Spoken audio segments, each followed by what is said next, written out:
Israel has stopped all humanitarian aid from entering Gaza. The Prime Minister's office said the decision was taken because Hamas had refused to accept an American proposal to extend the first phase of the Gaza ceasefire, which expired on Saturday. The proposal included a 6-week extension of the ceasefire to cover the Muslim Ramadan and Jewish Passover periods. The Israeli government backed the deal hours earlier. Let's cross now to Jerusalem to speak to our diplomatic correspondent, Paul Adams. Hello there to you, Paul. What's the latest on this and what's the significance of it? Well, obviously, if Israel carries out this threat to stop all aid going into Gaza, that is going to be a serious blow in a place where people are only just beginning to put their lives back together again. Around 4,200 trucks have gone in every week since the ceasefire began 6 weeks ago. If all of that stops, it is going to increase hardship in the Gaza Strip considerably. We don't yet know whether that threat has been carried out, but it's certainly a threat that was made an hour or so ago. And it is part of a negotiating process that is a pretty rough one at the moment, because essentially we should now be into phase 2 of the Gaza ceasefire deal. Phase 1 ended yesterday. We should be into a phase in which the rest of the living Israeli hostages are released. And crucially, Israel starts to withdraw its troops from the Gaza Strip. Israel wants an extension, and Israel says that it is supporting an American proposal for an extension that would take us essentially to the middle of April.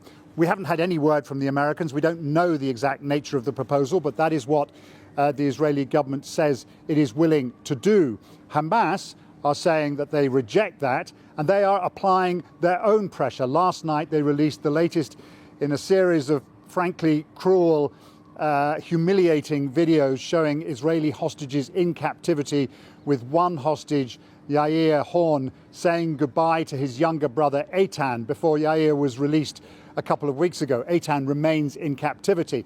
Clearly, that was Hamas applying what pressure it can on the Israeli government to go ahead with phase 2 of the ceasefire deal. So we are in a situation of deadlock, with each side applying all the pressure and the mechanisms they can, and with no sign at the moment of a breakthrough. All of this, of course, raises the very real possibility that at some stage we may see a return to fighting in Gaza.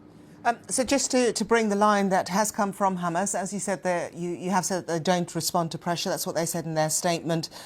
This decision, Hamas has said in a statement, complicates matters and affects the negotiation process. And Hamas doesn't respond to pressures. A Hamas official there speaking to the Reuters news agency.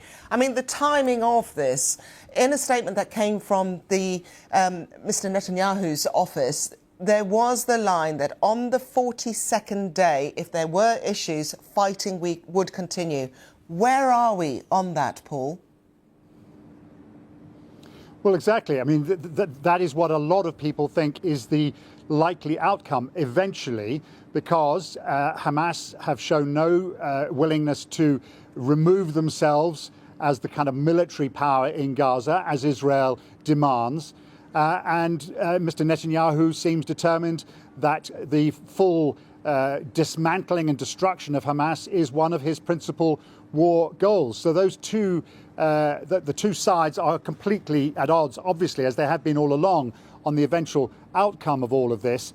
So that is why there is this intensive diplomatic effort to see if there can be some kind of bridging proposal. That, we're told, is what the Americans are offering, an extension of phase 1 to allow for the release of all the remaining living Israeli hostages, and perhaps some of the dead ones too. There are thought, by the way, to be 24 Israeli hostages still alive in the Gaza Strip, and the release of more Palestinian prisoners. But if Israel is sticking to its position that it will not begin its military withdrawal from the Gaza Strip, then it is very unlikely that Hamas are going to agree to this proposal. There will be a lot of pressure being placed on, I suspect, especially on Hamas from the mediators to make it to make this bridging proposal work. But we're not seeing any sign of success yet. OK, Paul Adams, thank you very much.